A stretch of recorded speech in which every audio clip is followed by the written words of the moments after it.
მოგალმებით პატივცემულო მეგობრებო, განვაგრძობთ სალექციო კურს ერთი იმ საქართველოს სამეფოს წარმოქმნა.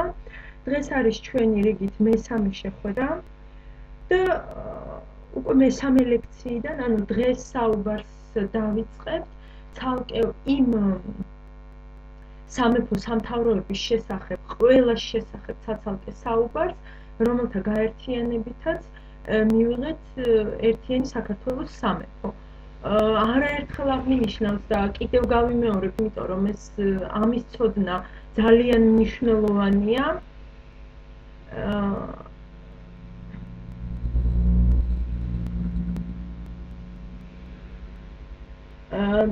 როგორც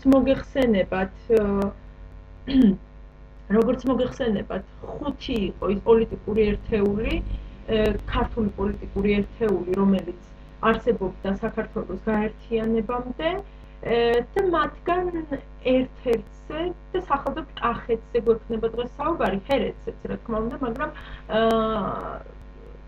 5 ქართული სამეფო სამთავროდან საუბარს ვიწყებთ კახეთით. კახეთთან დაკავშირებით ის, რაც აუცილებლად უნდა აღინიშნოს და ხაზი გაესვას, გახლავთ ის, რომ კახეთი როგორც ტერიტორიული ერთგვარი პოლიტიკური სუბიექტი თავდაპირველად, როგორც მოსალოდნელი იყო და დარწმუნებული ვარ, თქვენ ეს შეგიძლიათ, ასე ვთქვათ, წარმოიდგინოთ და თქვენ ეს ძალიან კარგად იცით, კახეთი თავდაპირველად არსებობდა ქართლის შემადგენლობაში, ანუ ქართლის თავდაპირველად სამეფოში და შემდეგ საერისმთავროს, ასე ვთქვათ, პოლიტიკურ სუბიექტად მოიაზრებოდა. შემდეგ უკვე იმ დაძაბული პოლიტიკური სიტუაციიდან გამომდინარე, როდესაც რამაც გარკვეული ზეგავლენა მოახდინა თვითონ ქართლზე, ერთგვარად ქართლის, ანუ აღმოსავლეთ საქართველოს სამთავროს დაშლას შეუწყო ხელი. ანუ ეს ერთგვარად იყო პერიოდი, პარადოქსია, მაგრამ ფაქტია, რომ საქართველოს გაერთიანების წინა პერიოდი გამოირჩეოდა, ასე ვთქვათ, ქართული სამეფო სამთავროების დაშლის, თუ შეიძლება ასე ითქვას, ტენდენციით. იმიტომ რომ თვითონ ქართლის, ანუ აღმოსავლეთ საქართველოს სამთავროს ტერიტორიაზე შემდეგ უკვე გაჩნდა 3 პოლიტიკური ავტონომიური სუბიექტი. და აი ამ 3 პოლიტიკური სუბიექტის გაერთიანებით, რომელსაც ემატა დასავლეთ საქართველოს, ანუ ეგრის აფხაზეთის სამეფო, ზუსტად აი ამ ტერიტორიებმა შეადგინეს უკვე შემდგომში ერთიანი ქართული სამეფო. ეხლა ფაქტია ის, რომ რა თქმა უნდა თავისთავად შემთხვევით ისტორიაში არაფერი არ ხდება, ის რომ აი ასეთი დაშლის ტენდენცია შეინიშნება აღმოსავლეთ საქართველოში, რასაც ვერ ვიტყვით დასავლეთ საქართველოში, დასავლეთ საქართველოში პირიქით, ასე ვთქვათ, გაერთიანების ტენდენცია უფრო ძლიერია, ამას ბუნებრივია თავისი მიზეზები აქვს და თავისი, ასე ვთქვათ, ახსნაც მოეპოვება. ჩვენ ამ ეტაპზე, რადგან ჩვენი მომდევნო სალექციო კურსის თემა მაინც აღმოსავლეთ საქართველო იქნება, აღმოსავლეთ საქართველოზე გამომახვილებთ ყურადღებას და აქ, ასე ვთქვათ, იმ პოლიტიკურ ტენდენციებს გავუშვამთ ხაზს, რამაც, ასე ვთქვათ, შემდგომში გამოიწვია აი ამ ტერიტორიის და აი ამ სამთავროს კიდევ ცალკეულ სამთავროებად დაშლის პროცესი.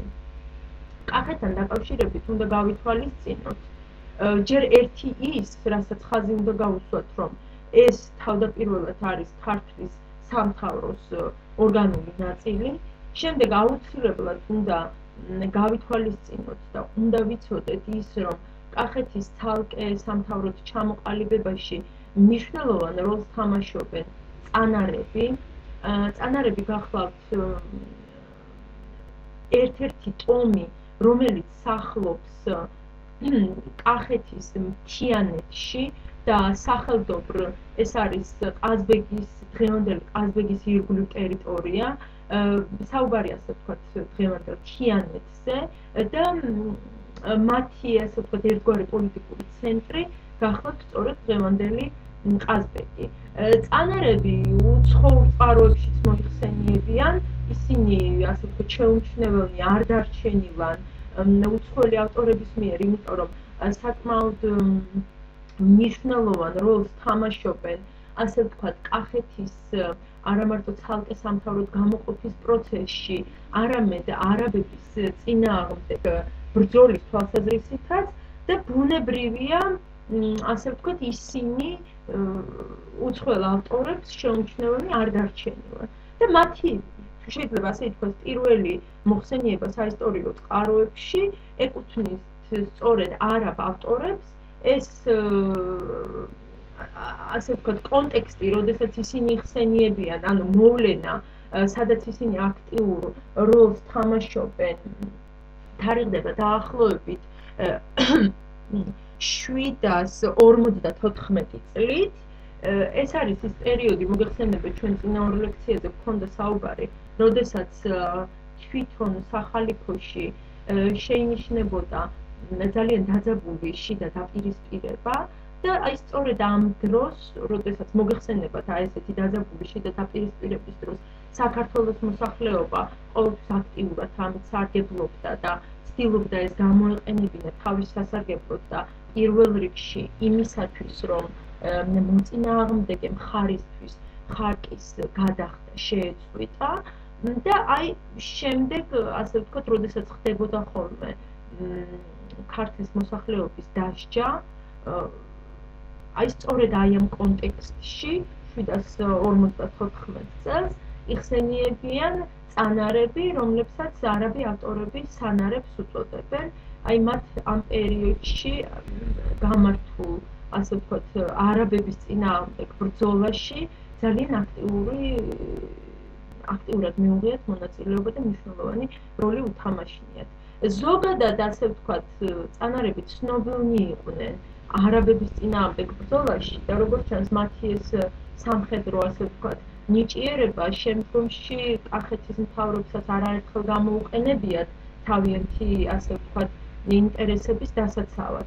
და შესაბამისად უნდა გავითვალისწინოთ, რომ წანარები არა მარტო ამ პერიოდში არაბების წინააღმდეგ ბრძოლაში იღებენ აქტიურ მონაწილეობას, არამედ ზოგადად კახეთის ცალკე სამთავროდ ჩამოყალიბების პროცესშიც ძალიან აქტიურად ერთვებიან.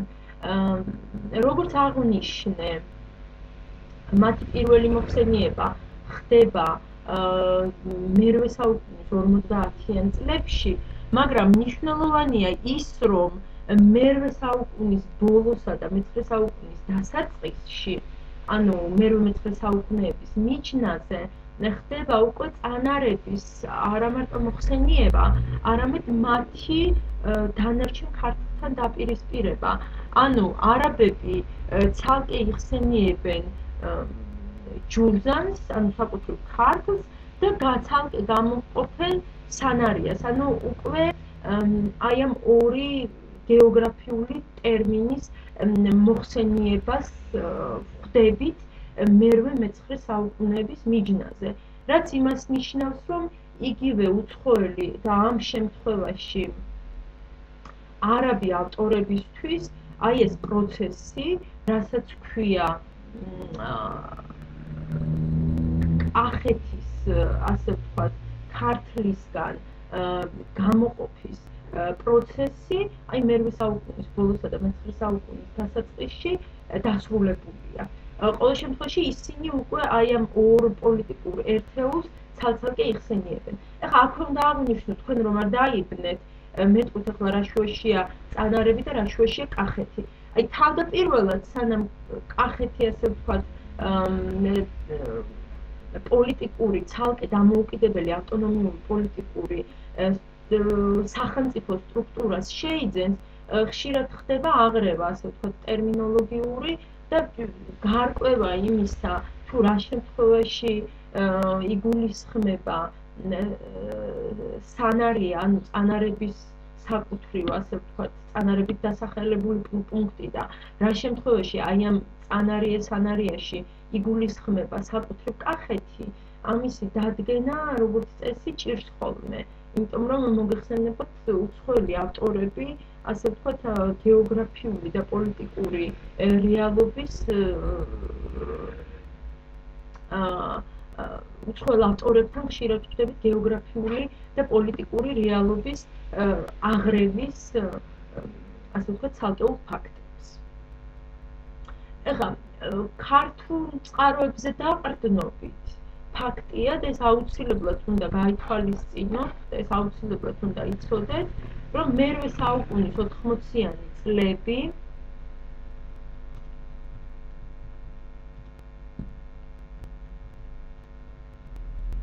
არის ის პერიოდი, როდესაც კახეთის ცალკე სამთავროს ჩამოყალიბების პროცესი უკვე დასრულებულია.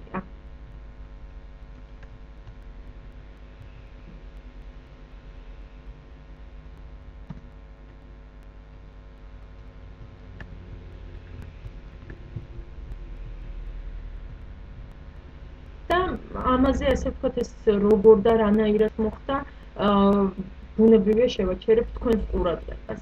ეხლა აი ამ თვითონ პროცესს, რასაც ქვია ქართლის ცალკეულ სამთავროებად დაშლის ფაქტი, ბუნებრივია ჰქონდა თავისი შიდა და თავისი გარე მიზეზები. ანუ საგარეო პოლიტიკამაც და საერთაშორისო არენაზე გამეფებულმა სიტუაციამაც ბუნებრივია ითამაშა გარკვეულწილად ამაში გარკვეულწილად მნიშვნელოვანი როლი და ბუნებრივია შიდა, ასე ვთქვათ, თვითონ ქართლში შექმნილმა მდგომარეობამ და სიტუაციამაც ეს გარკვეულწილად განაპირობა. საერთოდ დაიმახსოვრეთ, რომ ნებისმიერი ისტორიული მოვლენა და ნებისმიერი პოლიტიკური ფაქტი ყოველთვის არის ხოლმე აი ამ ორი ფაქტორის, ასე ვთქვათ, ურთიერთგავლენით გამოწვეული. ანუ რაღაცა კონკრეტული ფაქტი ყოველთვის არის განპირობებული იმ პერიოდში საერთაშორისო სიტუაციით და ყოველთვის არის განპირობებული იმ სიტუაციით, რომელიც არის გამეფებული თვითონ ქვეყნის შიგნით. ეხლა ეს უფრო რომ დავაკონკრეტოთ, აი აქ იგულისხმება ის, რომ თავისთავად ბუნებრივია თვითონ არაბთა სახალიფოს შიგნით შექმნილმა დაძაბულმა სიტუაციამ ხელი შეუწყო ამას ერთგვარად, მაგრამ უფრო მეტად ხელი შეუწყო იმან, რომ არაბების თავდასხმის შედეგად ქართლის სამთავროს ბარის, ასე ვთქვათ, მნიშვნელოვანი ნაწილი უფრო მეტად დაზარალდა, ვიდრე მთის რეგიონები. და უფრო მეტად დაზარალდა, როცა ვამბობთ, აქ იგულისხმება ყველაფერი. თუ გნებავთ ეკონომიკური თვალსაზრისით, თუ გნებავთ იმ თვალსაზრისით, რომ მსხვერპლი ბარის მოსახლეობაში უფრო მეტი იყო, მთის მოსახლეობა, ასე ვთქვათ, ყველაფერ ამას შედარებით უფრო გადაურჩა, ვიდრე ბარის მოსახლეობა. ანუ პირველი და მთავარი დარტყმა ყოველთვის მოდიოდა ბარის მოსახლეობაზე და შესაბამისად საკუთრივ ქართლის სამთავროს, ანუ ქართლის ტერიტორია უფრო დაზარალდა, ვიდრე ირგვლივ მთის რეგიონები და აი ამ შემთხვევაში იგულისხმება, თქვათ, სწორედ იგივე აი ცოტა ხნის წინ მოხსენიებული წანარების დასახლებული რეგიონი და საკუთრივ კახეთიც. ეხლა, როდესაც ვსაუბრობთ კახეთის სამთავროზე, ბუნებრივია აუცილებლად უნდა გავამახვილოთ ყურადღება და აღვნიშნოთ თუ კონკრეტულად რა ტერიტორიაზეა საუბარი და არავითარ შემთხვევაში არ უნდა გვეგონოს, რომ საუბარია შემდეგ საქართველოს გაყოფის შედეგად წარმოქმნილი კახეთის სამეფოს ტერიტორიაზე, ან თუნდაც დღევანდელ კახეთში ჩვენ რასაც მოვიაზრებთ. საყოველთაოდ გავრცელებული აზრის თანახმად, თავდაპირველად კახეთის სამთავრო მოიაზრებდა იმ რეგიონებს, რომლებსაც ჰქვიათ კახეთ-კუხეთ გარდაბანი. რა თქმა უნდა, ძალიან ძნელია იმის დადგენა და ასე ვთქვათ, აბსოლუტური სიზუსტით იმის თქმა, თუ საკუთრივ რომელ რეგიონს, რომელ რაიონებს მოიცავდა ეს სამთავრო. მაგრამ წყაროებიდან გამომდინარე, ფაქტია, რომ აქ საუბარია კახეთ-უხეთ გარდაბანზე. ეხლა მე მინდა თქვენ რუკა გაჩვენოთ.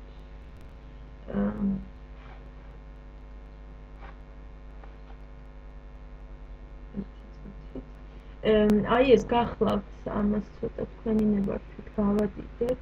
უკვე მე-10 საუკუნეში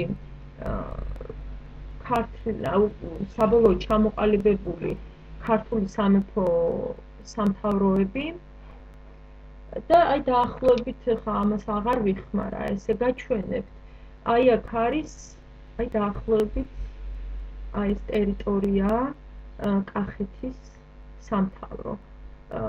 აქვეა ჰერეთის სამთავროც, რომელზედაც დღეს საუბარს დავიწყებთ. ზუსტად ვერ გეტყვით ჰერეთის საუბარს დღეს მოვჩებით თუ არა, მაქსიმალურად შევეცდები. ყოველ შემთხვევაში აი დაახლოებით აი ამ ტერიტორიაზე ვსაუბრობ, რომელიც კიდევ და კიდევ ვიმეორებ ისტორიული აღმოსავლეთ საქართველოს, ანუ ქართლის თავდაპირველად სამეფოს და შემდეგ საერისმთავროს ნაწილი იყო როგორც ტერიტორია.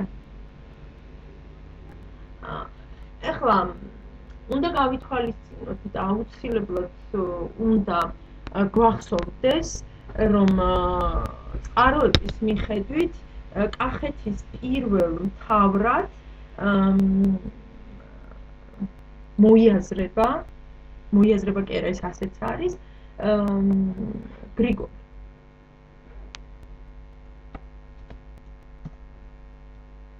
რომელიც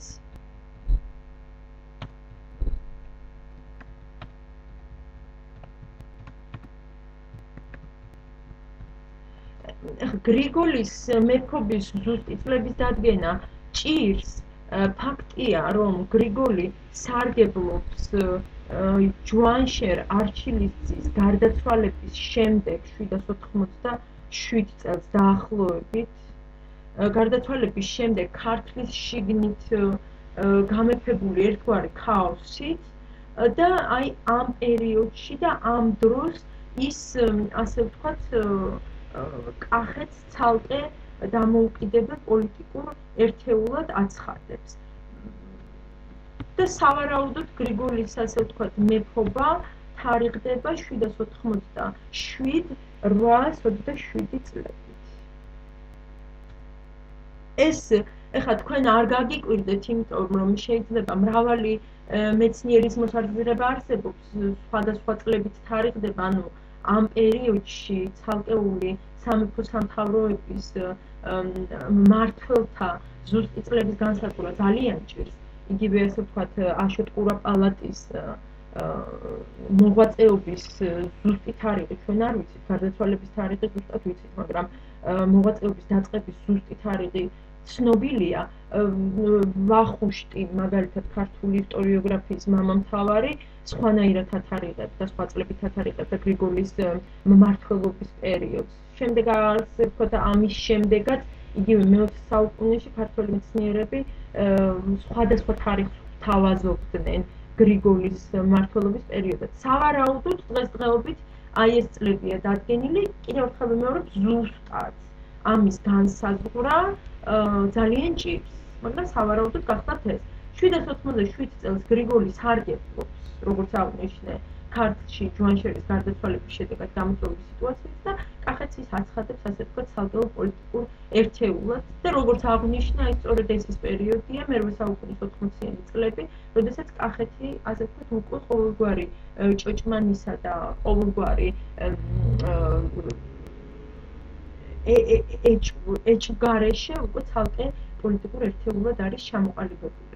ეხლა გრიგოლის გამეფება სხვადასხვანაირად არის, აი მაგალითად ქართლის ცხოვრებაში და საკუთრივ ანონიმი ავტორის მიერ დაწერილ მატიანე ქართლისაში ძალიან ისეთი მშრალი და პრინციპში ასე ვთქვათ ბევრი არაფრის მთქმელი წინადადებაა ნათქვამი.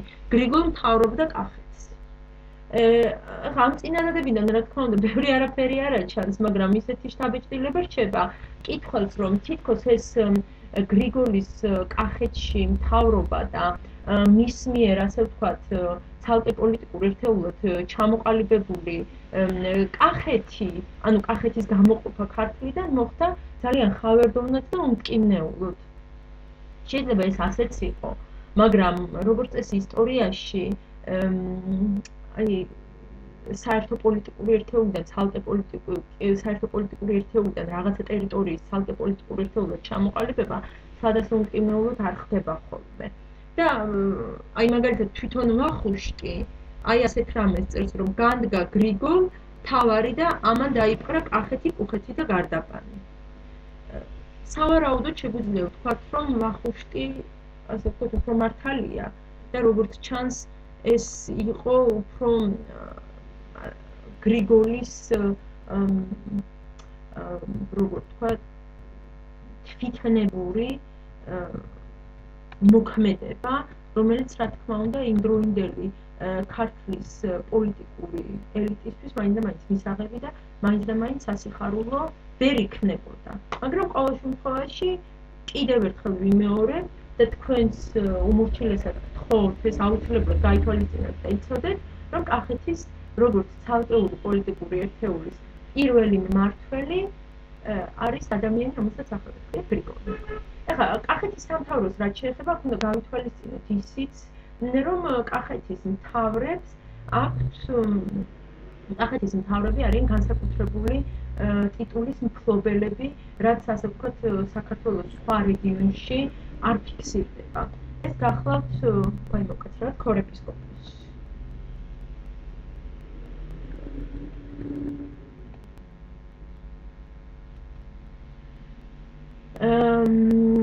ქორეპისკოპოსი თავისთავად საერო ტიტული არ გეგონოთ, ეს არის საეკლესიო ტიტული, ალბათ ჟღერადობიდან გამომდინარე ეს თქვენთვისაც ცალსახაა.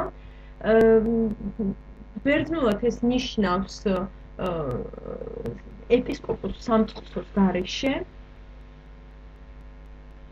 და შესაძლებელია ეს განპირობებული იყო იმით, რომ კახეთის მთავრები თავდაპირველად ალბათ იყვნენ უმაღლესი საერო და სასულიერო პირები, ანუ ისინი ორ ხელისუფლებას აერთიანებდნენ, საეროს და სასულიეროს, შესაძლოა, ეს ვარაუდია. მაგრამ ამავე დროს ხდება ქორეპისკოპოსის პარალელურად აი ასეთი ქორიკოზის ტიტულის მოხსენიებაც. ქორიკოზის ტიტულის ასე ვთქვათ პირველი მოხსენიება ქორეპისკოპოსის პარალელურად ეკუთვნის სულხან საბას, რომელმაც მიიჩნია, რომ ქორეპისკოპოსი გახლდათ, ანუ მისი აზრით ერთ ქართლის ცხოვრების გადამწერებმა წაიკითხეს ქორიკოზი, მიიჩნიეს, რომ ქორიკოზი იყო დაქარაგმებული სიტყვა და ქორიკოზის როგორც ქარაგმიანი სიტყვის გახსნა მოხდა ქორეპისკოპოსით. ქორიკოზი თავისთავად საეკლესიო ტიტული არ გახლავთ, ეს არის სამოქალაქო ტიტული, მეფის ნაცვალს ნიშნავს. თვითონ ტერმინი ბერძნულია და მომდინარეობს ასე ვთქვათ ერთ-ერთი რეგიონის გამგებელს ნიშნავს, ანუ ქვეყნის გამგებელს, ხორიკოს, ხორა არის ქვეყანა ბერძნულად.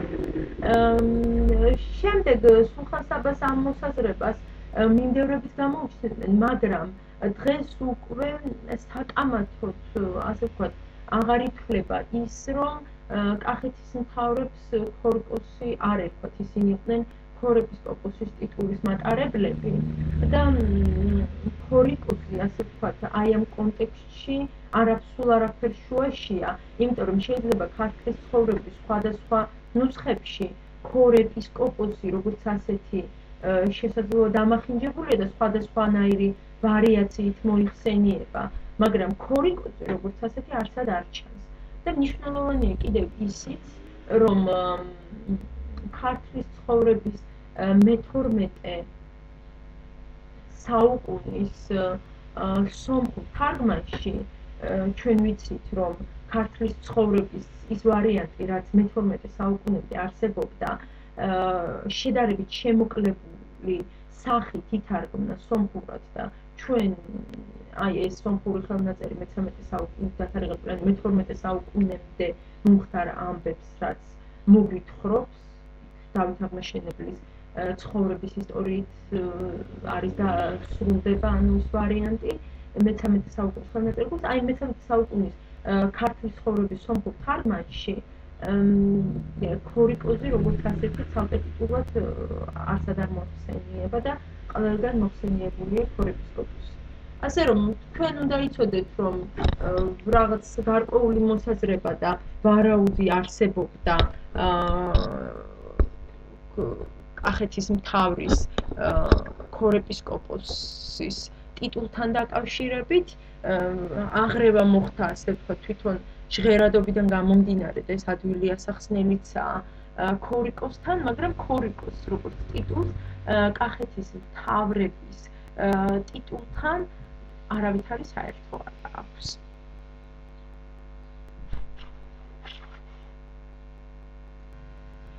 გრიგოლი კახეთის პირველი მთავარი მემკვიდრის გარეშე გარდაიცვალა, ანუ მას არ ჰყავდა ძე, შესაბამისად მისი გარდაცვალებისთანავე ბუნებრივია ტახტის მემკვიდრეობის საკითხი დადგებოდა. ამ პერიოდში ვინაიდან საკმაოდ გაძლიერებული იყო ეგრეთ წოდებულ გარდაბანელთა პოლიტიკური ფრთა, ეს იყო არა მარტო ერთგვარად გეოგრაფიული წარმომავლობის მაჩვენებელი, არამედ თუ შეიძლება ასე ითქვას, გარდაბანელი ხშირად არის მოხსენიებული ქართლის ცხოვრებაში, ეს არის ერთგვარად ამ რეგიონში არსებული პოლიტიკური დაჯგუფება, რომელიც ამ პერიოდში განსაკუთრებული უპირატესობით სარგებლობს რეგიონში. მათ ჰქონდათ იმდენი ზეგავლენა, რომ გრიგოლის გარდაცვალების შემდეგ თუ შეიძლება ასე ითქვას, ტახტზე გაეყვანათ თავიანთი კანდიდატურა და ეს გახლდათ ვაჩე, რომელიც მოიხსენიება დაჩითაც. ანუ კახეთის მთავარი გრიგოლის გარდაცვალების შემდეგ 827-829 წლებში გახლდათ ვაჩი, ანუ დაჩი.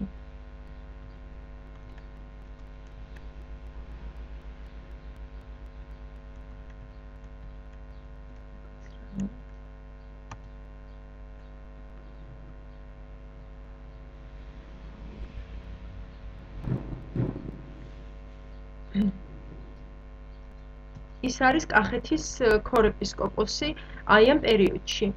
ვაჩეს გარდაცვალების შემდეგ გარდაბანელები ისევ ინარჩუნებენ, ასე ვთქვათ, თავიანთ უპირატესობას კახეთის სამთავროს პოლიტიკურ არენაზე და ისევ ახერხებენ თავიანთი, ასე ვთქვათ, კანდიდატურის დასმას, რომელიც ამჯერად უკვე კონკრეტული დინასტიის წარმომადგენელია.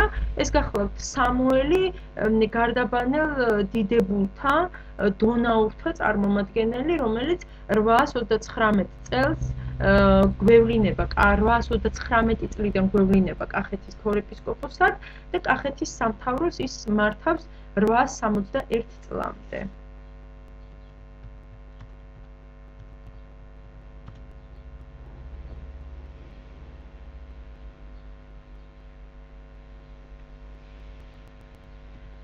ეხლა ასე ვთქვათ, როდესაც ცალ-ცალკე ვსაუბრობთ ქართულ სამეფო სამთავროებზე, ეს ერთგვარად ცოტა რთულიც არის, იმიტომ რომ ისინი იმდენად არიან ერთმანეთთან კავშირში, რომ აი ესე ცალკე გამოყოფა მათი ძალიან ძნელია. ზოგადად უნდა ითქვას, რომ ამ პერიოდში სამხრეთ კავკასიაში, აი ამ რეგიონში პოლიტიკური უპირატესობის მოსაპოვებლად ძალიან ბევრი პატარა სამთავროს მმართველი იბრძვის, ანუ პატარა სამთავროები, ეს იქნება ქართული სამთავროები თუ სომხური სამთავროები, იბრძვიან რეგიონში უპირატესობის მოსაპოვებლად. რეგიონში უპირატესობის მოსაპოვებლად ამ დროს მიჩნეულია იმისათვის, რომ ჩაითვალოს, რომ რეგიონში უპირატესობა გაქვს მოპოვებული, უნდა მოახერხო, ასე ვთქვათ, რეგიონის შუაგულის, ანუ ქართლის ტერიტორიის დაკავება. და შესაბამისად არაერთი სისხლიანი ბრძოლა გადაუხდიათ აი ამ ცალკეულ სამთავროებს, აი ამ უპირატესობის მოსაპოვებლად და ამ შემთხვევაში ვხვდებით ხოლმე ერთგვარ კოალიციებსაც. აი რაც შეეხება კახეთს, კახეთი კლასიკურად მოიაზრება რეგიონში აფხაზთა სამთავროს და შემდეგ უკვე აფხაზთა სამეფოს მოკავშირედ. და რაოდენ პარადოქსულად, პრინციპში ეს არც არის პარადოქსული, ამაზე გამამახვილებთ ყურადღებას, კლასიკურად ის მოიაზრება ჰერეთის მეტოქეთ.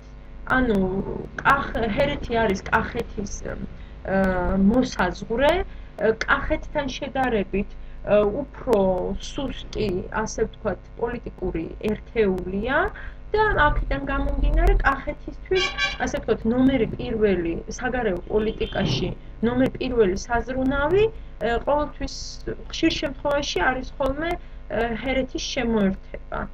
და აი ამ მიზნის მისაღწევად ის, ასე ვთქვათ, ემეგობრება ბრჭყალებში, რადგან ახლა პოლიტიკაში მეგობრობა მოგეხსენებათ ცოტა არაზუსტი და არაკორექტული გამოთქმა, ემეგობრება აფხაზეთის სამთავროს და შემდეგ უკვე სამეფოს. ყოველ შემთხვევაში, როგორც წესი, საქართველოს გაერთიანებამდე კახეთი მოიაზრება რეგიონში აფხაზეთის მოკავშირედ და ჰერეთის მეტოქეთ.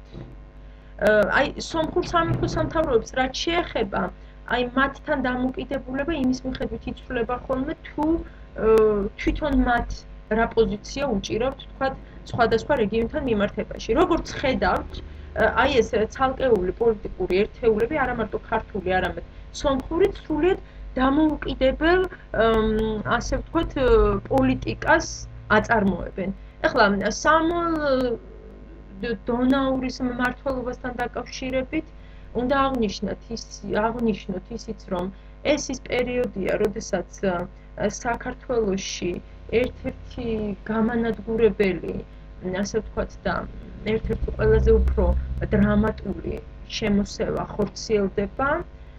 ეს გახლავთ 853 წლის 5 აგვისტოს. ეს ზუსტი თარიღი მოხსენიებულია ატენის სიონის წარწერაზე, რომელიც ატენის სიონის ტაძრის წარწერაზე, რომელიც აი ამ ამბებს აღწერს, ბუღათურქის შემოსევა.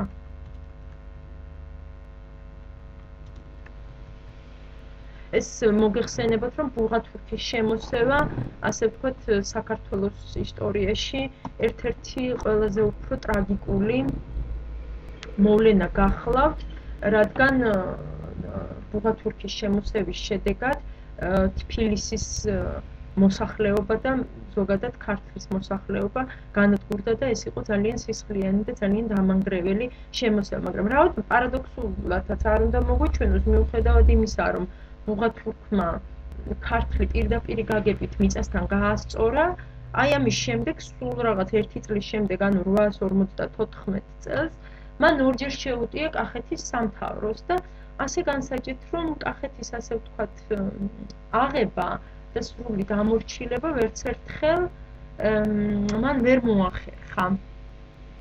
ანუ ეს სამოელ დონაურის მმართველობის პერიოდში კახეთი აი ასეთ ძლიერ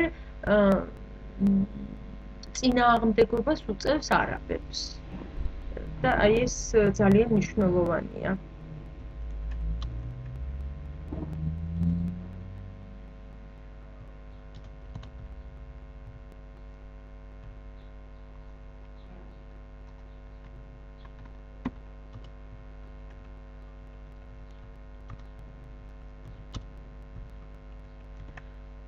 სამოელის გარდაცვალების შემდეგ ტახტზე ადის მისი ძმა გაბრიელი, რომელიც კახეთს მართავს 891 წლამდე.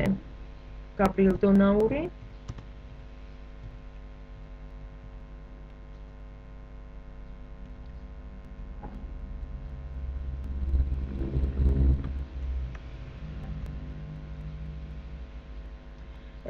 გაბრიელით, ასე ვთქვათ, მთავრდება კახეთის ისტორიაში დონაურთა მმართველობის წლები, რაც იმას ნიშნავს, რომ გარდაბანელების პოლიტიკური პრესტიჟი სუსტდება და უკვე 891 წელს ტახტზე ადის ფადლა. ანუ კახეთის ქორეპისკოპოსია ფადლა. რომელიც კახეთს მართავს 892 წლამდე.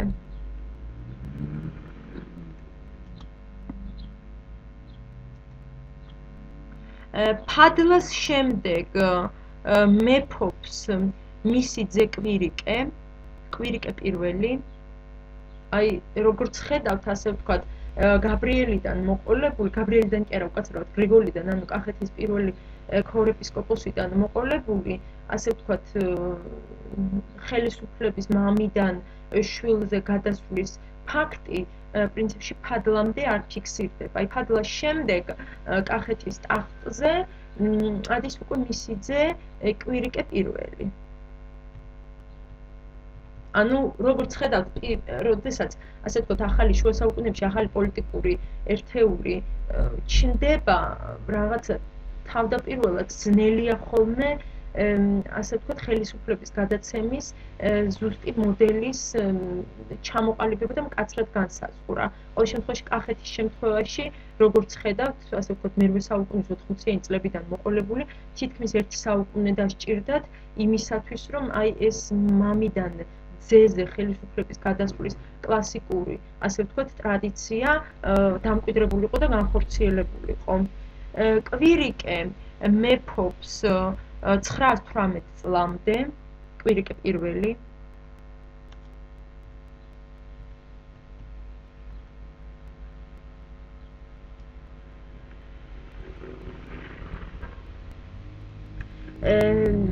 ეს მოგეხსენებათ ის პერიოდია, როდესაც საქართველოს კიდევ ერთი სასტიკი თავისი სასტიკით გამორჩეული, უფრო სწორად, თავდამსხმელი აბულკასიმი შემოესევა, მაგრამ კვირიკემ, ასე ვთქვათ, მოახერხა ერთგვარი თავისი დიპლომატიის წყალობით, რომ თავისი ქვეყანა და თავისი სამფლობელო აბულკასიმის თავდასხმისგან გადაერჩინა. ანუ, ვთქვათ, რამდენიმე 10 წლეულის წინ კახეთი გადაურჩა ბუღათურქის შემოსევას და აი აგერ აი ამ შემთხვევაშიც კახეთი გადაურჩა აბულკასიმის შემოსევას, რაც რა თქმა უნდა კვირიკე პირველის, ასე ვთქვათ, ძალიან სერიოზული პოლიტიკური, დიპლომატიური წარმატებაა, თუ გნებავთ და თუ შეიძლება ასე ითქვას. კვირიკეს მეფობის დროს კიდევ უნდა აღინიშნოს ის, რომ დღევანდელი აზერბაიჯანის ტერიტორიაზე იქნება საჯიდების ძლიერი სახელმწიფო, აი სწორედ აბულკასიმი აი ამ სახელმწიფოს წარმომადგენელია, აი ესეც აუცილებლად უნდა აღნიშნოთ. კვირიკეს მეფობის დროს ხდება ეს ყველაფერი. კვირიკეს შემდეგ ტახტზე ადის ფადლა მეორე, რომელიც 11 წელი მეფობს. მეფობს კი არა, უკაცრავად 11 წელია. 11 წელი მართავს კახეთის სამთავროს, ანუ 11 წელია კახეთის ქორეპისკოპოსი ფადლა მეორე.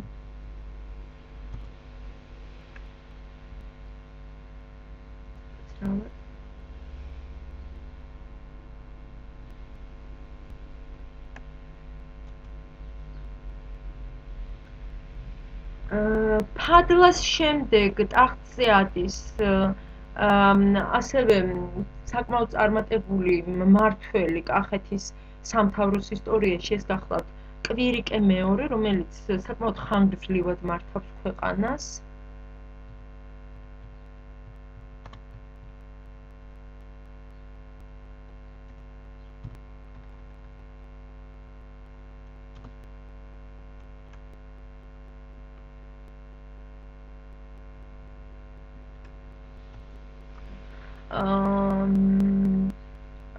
და შემდეგ კვირიკე მეორის მმართველობის შემდეგ აი კახეთის აი ამ მთავრებზე საუბარი ჩვენ კიდევ გვექნება, ამიტომ კარგია თუ თქვენ ყველა ქორეპისკოპოსის თუ არა, აი თქვათ პირველის კვირიკე მეორეს ფადლას პირველის ფადლა მეორეს მე მმართველობის წლები გეცოდინებათ, იმიტომ რომ ეს ასე ვთქვათ აფხაზეთის სამთავროზე და შემდეგ უკვე სამეფოზე საუბრის დროს ჩვენ გამოგვადგება, რადგან იქ უკვე დაწვრილებით მიმოვიხილავთ ყველა იმ შეტაკებას და ყველა იმ ბრძოლას, რაც სამხრეთ კავკასიის ტერიტორიაზე მოხდა აი იმ უპირატესობის მოსაპოვებლად, რაზეც ჩვენ უკვე გვქონდა საუბარი.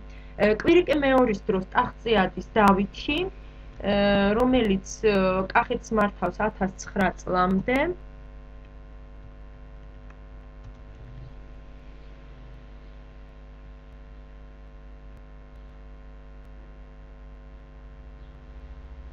და დავითის შემდეგ სულ რაღაც 1 წელი კახეთს მართავს კვირიკე მესამე და კვირიკე მესამით უკაცრავად